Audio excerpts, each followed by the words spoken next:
ഒരു എളിയ ശ്രമം. വിശ്വവിഖ്യാത ബംഗാളി നോവലിസ്റ്റ് മാത്യു മറ്റമനിയുടെ ഏതപ്പ കോതമംഗലം എന്ന നോവലിന്റെ പരിഭാഷയായ ലാഞ്ചനയുടെ വഞ്ചന അഥവാ വഞ്ചനയുടെ ലാഞ്ചന ഇതാ നിങ്ങൾക്കായി ഞങ്ങൾക്കായി. ഞങ്ങളുടെ ആദ്യ സംരംഭമായതിനാൽ കുറ്റങ്ങളും കുറവുകളും ക്ഷമിച്ച് ഞങ്ങളുടെ ഈ എളിയ സംരംഭത്തെ പ്രോത്സാഹിപ്പിക്കൂ, അനുഗ്രഹിക്കൂ.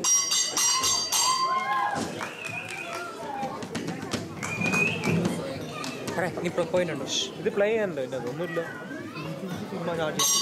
ചാർജ് ചെയ്യണോ? വേണ്ട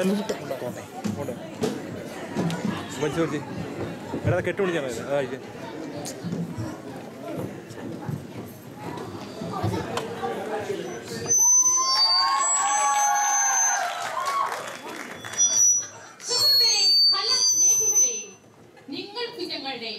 ആയിരം ആയിരം ആയിരം അഭിവാദനങ്ങൾ.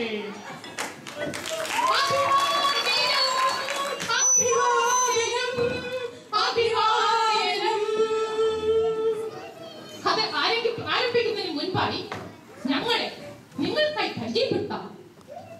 ഞാൻ കല്ലറ കോമളവല്ലി, വയസ്സ് 23, കല്യാണം കഴിച്ചിട്ടില്ല. ഞാൻ കുറവിലങ്ങാട് അനന്തവല്ലി, വയസ്സ് 17, മധ്യവയസ്കരമായ ആണുങ്ങളിൽ നിന്നും വിവാഹാലോചനകൾ ക്ഷണിക്കുന്നു. അരീക്കര ചെമ്പകവല്ലി, വയസ്സ് 16, യൗവനം തുടിക്കുന്ന കൗമാരം. ഞങ്ങളുടെ കഥ ആരംഭിക്കുകയാണ്.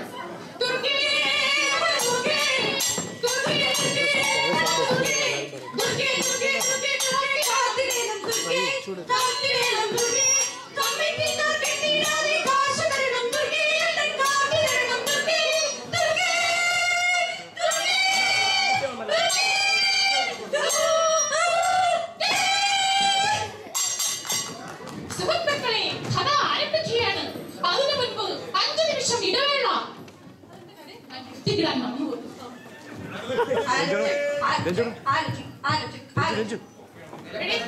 നമ്മൾ ആലോചിച്ചിട്ടില്ല ഈ പരിപാടി ബുക്ക് ചെയ്ത്.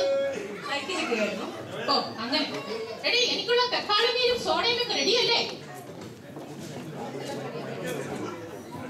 സുഹൃത്തുക്കളെ, നമ്മളുടെ കഥ ആരംഭിക്കുകയാണ്.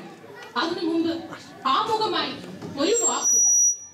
വേദന തിങ്ങുന്ന സ്ത്രീ ജനങ്ങളുടെ കരളലിയിക്കുന്ന കഥയാണ് നിങ്ങൾക്കായി ഞങ്ങളുടെ അവതരിപ്പിക്കാൻ പോകുന്നു. ആ കഥയുടെ പേരാണ് ലാഞ്ചനയുടെ വഞ്ചന.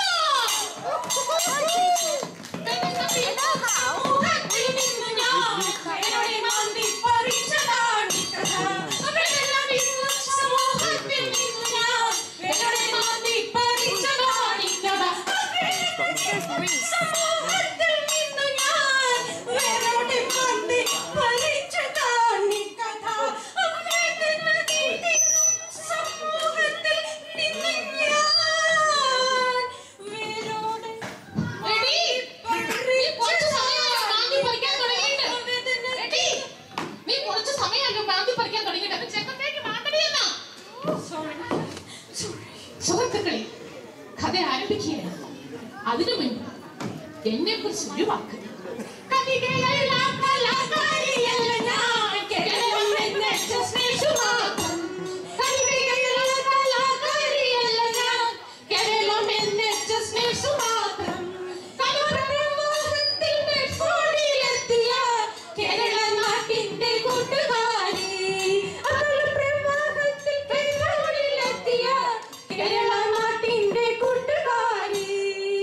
സുഹൃത്തുക്കളെ, കഥ തുടങ്ങുകയാണ്. ഈ കഥ തുടങ്ങുന്നത് ബെഡ്ഫോർഡിലാണോ? അല്ല. മാസ്റ്ററിലാണോ? അല്ല. ഊട്ടലിലാണോ? പിന്നെ എവിടെയാണ്? ഈ കഥ നടക്കുന്നത് കേരളത്തിന്റെ തെക്കു വടക്ക്, കിഴക്ക് പടിഞ്ഞാറ്, നടുഭാഗത്തായി ഒരു കൊച്ചു ഗ്രാമം. ആ ഗ്രാമത്തിന്റെ പേരാണ്. ഈ ഗ്രാമത്തെ കുറിച്ച് പറഞ്ഞാൽ സ്വർഗത്തേക്കാൾ സുന്ദരമാണ് ഈ സ്വപ്നം വിടരും ഗ്രാമം. ഗ്രാമം എന്റെ കാമുകൻ താമസിക്കും ഗ്രാമം. സ്വർഗത്തേക്കാൾ സുന്ദരമാണ് ഈ സ്വപ്നം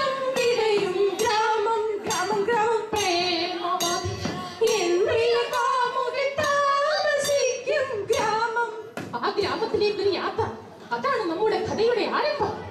ആ യാത്രയെ കുറിച്ച് പറഞ്ഞാൽ ആ യാത്രയിൽ പങ്കെടുക്കുന്ന ഞാൻ ഒറ്റയ്ക്കല്ല, ഇവരുമുണ്ട്, നിങ്ങളുമുണ്ട്. നമുക്കൊരുമിച്ചുള്ള യാത്ര. ആ യാത്രയെ കുറിച്ച് പറഞ്ഞാൽ ഒരുമിച്ച് നമുക്കൊരു സവാരി പോകാം.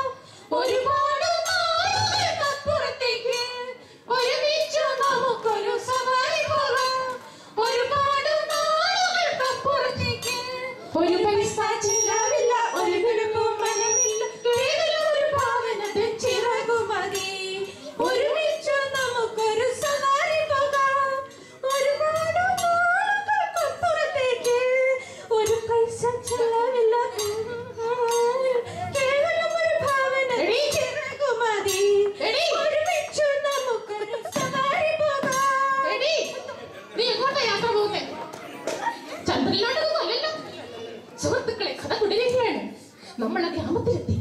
ആ ഗ്രാമത്തിന്റെ ഭംഗി ആസ്വദിച്ചുകൊണ്ടിരിക്കുമ്പോൾ നമ്മുടെ മനസ്സിനും കണ്ണിനും കാതിനും മനോഹരമായ ഒരു കാഴ്ച നമുക്ക് കാണാൻ സാധിക്കും. എന്താണെന്നല്ലേ? അതാ അങ്ങോട്ട് നോക്കൂ, ഇതാ ഇങ്ങോട്ട് നോക്കൂ, അപ്പുറത്തേക്ക് എത്ര സ്ഥലം ഒഴിഞ്ഞു കിടക്കുന്നുണ്ട്. എങ്ങോട്ടെങ്കിലും നോക്കൂ. അവിടെ ആ കാട്ടരുവിയുടെ തീരത്ത് ആ പച്ച പൂമര തണലിൽ രണ്ട് യുവാക്കൾ സംസാരിച്ചുകൊണ്ടിരിക്കുകയാണ്. ആരൊക്കെയാണത്? ഒന്ന് രമണൻ, മറ്റൊന്ന് മദനൻ. രമണന്റെ സുഹൃത്തും ചങ്ങാതിയും സഹോദരനുമായ മദനൻ. അവർ സുഹൃത്തുക്കളാണ്, ചങ്ങാതികളാണ്, സഹോദരങ്ങളാണ്. എടി, ഒരു കാര്യം മറന്നുപോയി. ഈ കമ്മിറ്റി രണ്ട് പെണ്ണുങ്ങളില്ലേ, അവരോട് നീ നമ്മുടെ മറ്റേ സ്ഥാനത്ത് കാര്യം പറഞ്ഞോ? മറന്നു. എനിക്കിടയ്ക്ക് സിബ് വേണ്ടത് നീ പറഞ്ഞിട്ടുണ്ടല്ലോ അല്ലേ? എനിക്ക് അത് അകത്തേക്ക് തന്നില്ലെങ്കിൽ സ്ത്രീക്ക് ഇടത്തില്ല. അതല്ലടി, കട്ടൻ ചായ പോലത്തെ സാധനം. അതെ,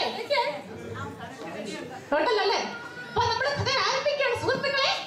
ആ മദനന്റെയും രമണന്റെയും ജോലി എന്താണ്? ആട് വീട്ടിലാണ്. ദിവസവും രാവിലെ ആടുകളുമായി കാട്ടിലേക്ക് പോകും. എന്തിനാണ് അവർ കാട്ടിലേക്ക് പോകുന്നത്? തമാശ പറയാതെ. അവർ വേട്ടയ്ക്കല്ല, ആടുകളെ മേയ്ക്കാനാണ് കാട്ടിലേക്ക് പോകുന്നത്. അതിരാവിലെ പോകും, അന്തിയോളം വിശ്രമമില്ലാതെ ആടിനെ മേയ്ക്കും. പക്ഷെ ഇടയ്ക്ക് കിട്ടുന്ന വിശ്രമവേളയിൽ പൂമര തണലിൽ വിശ്രമിച്ചുകൊണ്ടിരിക്കുമ്പോൾ രണ്ടുപേരുടെ ഇവിടെ ഒരു നിശബ്ദത, ഒരു ഏകാന്തത, ഒരു മൂകത. എന്താണ് ഏകാന്തതയ്ക്ക് കാരണം? മദനൻ തന്റെ സുഹൃത്തിനോട് ചോദിക്കുന്നു, രമണ, നീ എന്നിൽ നിന്നാണ് രഹസ്യം ഇനിയും മറച്ചു പിടിക്കുകയാണോ? രമണ, നീ എന്നിൽ നിന്നാണ് രഹസ്യം ഇനിയും മറച്ചു പിടിക്കുകയാണോ? രമണ, നീ എന്നിൽ നിന്നാണ് രഹസ്യം ഇനിയും മറച്ചു പിടിക്കുകയാണോ? ഇനിയും മറച്ചു പിടിക്കുകയാണോ? നീ പൊട്ടണം, ഞാൻ കഥ പറയും. കൂടുതലൊന്നും വേണ്ട കേട്ടല്ലോ. ഓക്കെ, എന്താണ് ആ രഹസ്യം? ആ രഹസ്യം രമണനും ചന്ദ്രയും പ്രണയബദ്ധരാണ്. ആരാണ് പ്രണയബദ്ധം? രമണനും ചന്ദ്രയും. ആരാണ് ചന്ദ്രിക? പ്രഭകുമാരിയാണ്, സംസ്കാര സമ്പന്നയാണ്, ഉന്നത വിദ്യാഭ്യാസം കഴിഞ്ഞ് NHS നേഴ്സായി ജോലി കിട്ടിയതാണ് ചന്ദ്രിക. രമണൻ വെറും ഒരു ആട്ടിടയൻ. വെറും ഒരു ആട്ടിടനായ രമണനെ സംസ്കാര സമ്പന്നയായി ചന്ദ്രിക പ്രേമിക്കുന്നു. രമണന് പേടിയായി. ആദ്യമായി അപ്പോൾ ചന്ദ്രിക രമണനോട് ചോദിക്കുകയാണ്, കണ്ണിന്റെ ചായയിൽ ആടുമേയ്ക്കാൻ ഞാനും വരട്ടെയോ നിന്റെ കൂടെ? കണ്ണിന്റെ ചായയിൽ ആടുമേയ്ക്കാൻ ഞാനും വരട്ടെയോ നിന്റെ കൂടെ? പാടില്ല പാടില്ല നമ്മെ നമ്മൾ പാടി മറന്നൊന്നും ചെയ്തുകൂടാ. ഇല്ല, രമണന് പേടിയായി. ആദ്യമായി രമണന് പേടിയായി. എന്തു ചെയ്യണമെന്ന് അറിയില്ല. ചന്ദ്രികെ, എനിക്കൊന്നും മനസ്സിലാവുന്നില്ല. രമണന് പേടിയായി. ആദ്യമായി രമണൻ ഒന്നും ചെയ്യാൻ പറയുന്നില്ല. ഒന്നും കഴിക്കുന്നില്ല. അന്തിയോളം പച്ചവെള്ളം കുടിക്കുന്നില്ല. ഒരു പ്രത്യേക കാര്യപ്പെട്ട് കാർബോട്ടിൽ ഇരുന്ന് കള്ള് കുടിക്കുന്ന ചേട്ടന്മാരുടെ പ്രത്യേക ശ്രദ്ധയ്ക്ക് പോട്ടി ട്രെയിനിങ് നടത്തുന്ന കുഞ്ഞി അവിടെ എവിടെയോ അപ്പിയിട്ട് വെച്ചിട്ടുണ്ട്. കാലിൽ പറ്റാതെ സൂക്ഷിക്കുക. രമണൻ വെറും ഒരു ആട്ടല്ല. രമണന് സംസ്കാര സമ്പന്നയെ ചന്ദ്രികയെ പ്രേമിക്കുന്നു. രമണന് പേടിയാണ്. ആദ്യമായി രമണൻ പച്ചവെള്ളം കുടിക്കുന്നില്ല. നേരം വെളുത്തു വൈകുന്നത് വരെ പച്ചവെള്ളം കഴിച്ചിട്ടേയില്ല. ഒരു ലാർജ് ബാർഗൈൻ പാക്കറ്റ് ചിക്കനും 1 ലിറ്ററിന്റെ പെപ്സിയും മാത്രമേ കഴിച്ചിട്ടുള്ളൂ. അവന് പേടിയായി. അവൻ ആദ്യമായി 7:30 വെളുപ്പിന്റെ നേരത്തെ എഴുന്നേറ്റ് കുളിയും ജോമെല്ലാം കഴിഞ്ഞ് അവൻ വന്നു. ആരാണ്?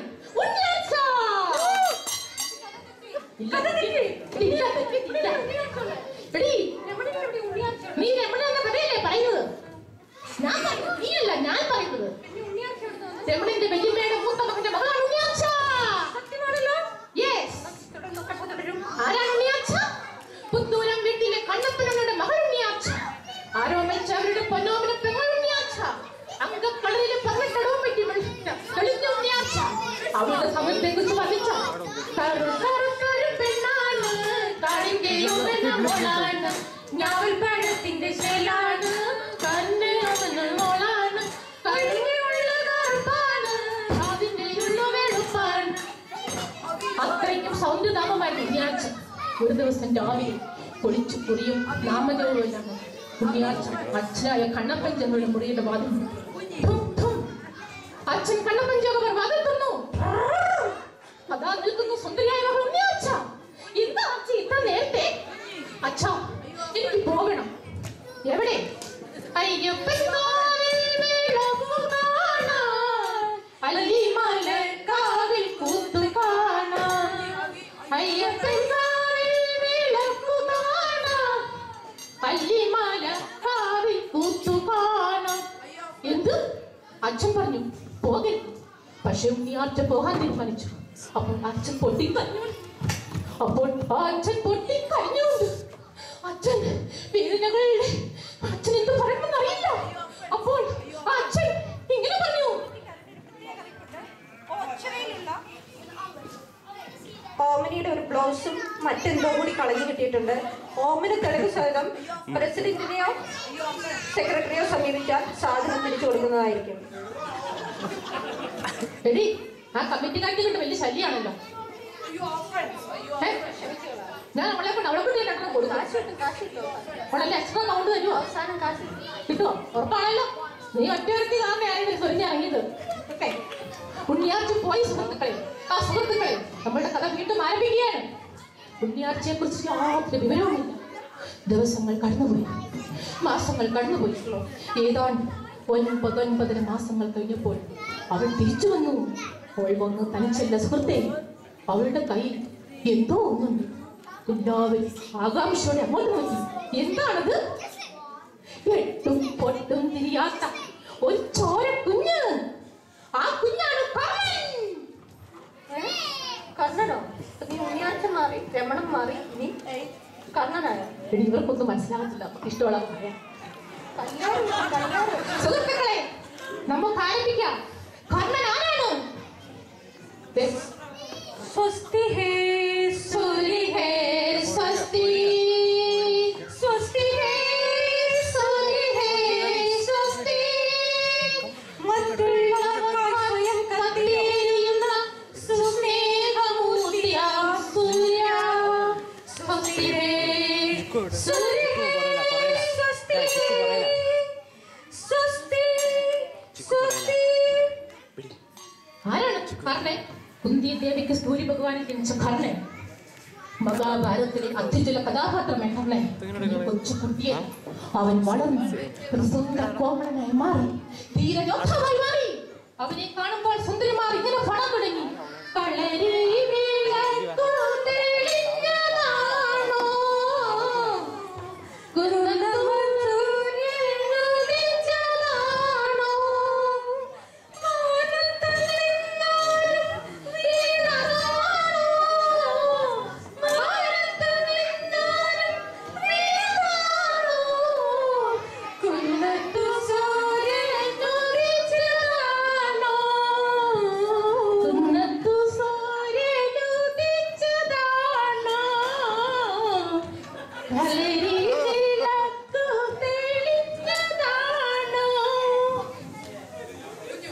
സുഹൃത്തുക്കളെ, ഇനിയാണ് കഥയുടെ മർമ്മഭേദം. ഇല്ല, കുരിശ ധർമ്മവും അധർമ്മവുമായുള്ള യുദ്ധം. കൃഷ്ണ ഭഗവാൻ 5 പാണ്ഡവന്മാർ ഭീഷ്മരുടെ ശക്തിയുടെ മുന്നിൽ പകച്ചു നിൽക്കുന്നു. ഒരു വശത്ത് കൃഷ്ണൻ അർജുനനെ രക്ഷിക്കാൻ ശ്രമിക്കുന്നു. കൗരവപക്ഷത്ത് മമ്മൂട്ടി, മോഹൻലാൽ, ദിലീപ്, പൃഥ്വിരാജ്. സൗത്ത് ഇന്ത്യയിൽ ഇംഗ്ലീഷ് സംസാരിക്കുന്ന ഒരേ ഒരു നടൻ പൃഥ്വിരാജ്. മറുവശത്ത് ശ്രീധരൻ, വൃന്ദാവനം, അമ്മകളെ പൂക്കപ്പൂ. എതിർവശത്ത് കോടീശ്വരൻ, വോഡാഫോൺ, ഐഡിയ, സ്റ്റാർസിംഗ്. രഞ്ജിനിയും സുധീരും തമ്മിൽ തർക്കിക്കുന്നു. നീയാണോ സുന്ദരി, ഞാനാണോ സുന്ദരി, നീയാണോ സുന്ദരി, ഞാനാണോ സുന്ദരി.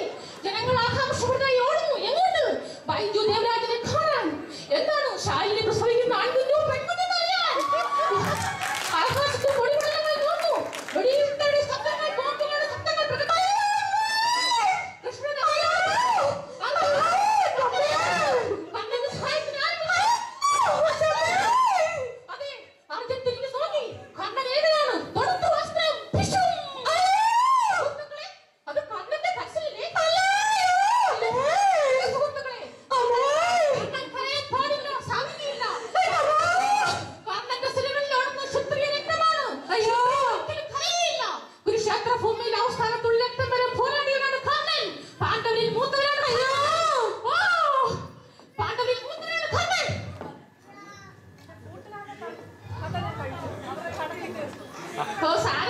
സാരമില്ല, എനിക്ക് പൈസ ഇച്ചിരി ആവശ്യം ഉണ്ടായിരുന്നു.